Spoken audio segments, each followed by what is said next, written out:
Welcome back to the Santelli Exchange, of course, part of Squawk on the Street. Interest rates.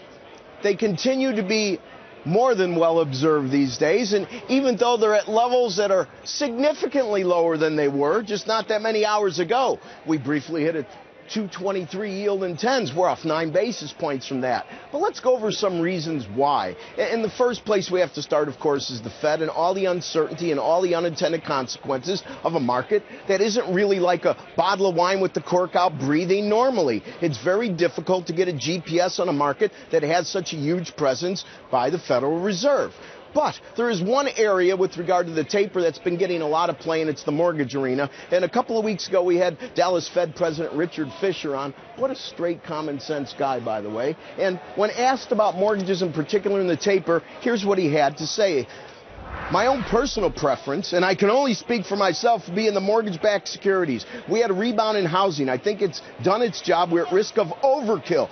We are accumulating so much. What do we do with it?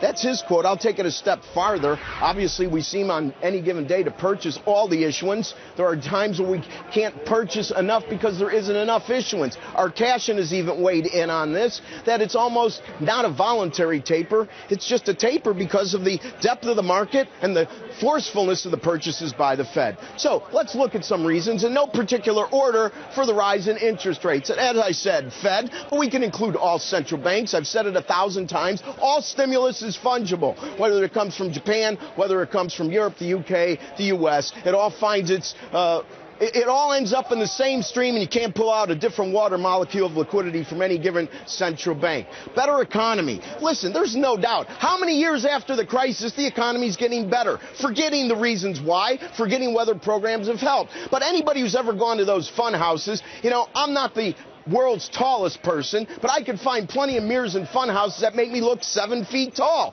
But the appearance of tall, you shouldn't believe you're really that tall. So it's the appearance of a better economy. Leverage. Leverage is key, and it goes to convexity and unhedged possible non-agency mortgages. The carry trade is a form of leverage, but remember, the carry trade also includes much of what's going on in Japan. Continue to watch the yen. And this reason, and I asked many traders about why they think interest rates go up, and I don't believe this one, but I have to tell you, I was shocked at how many traders, smart traders, who've been around this floor for decades, just think the fix is in. And that there's people in the market of fixed income that know more than we do about the eventual size and scope of purchase programs.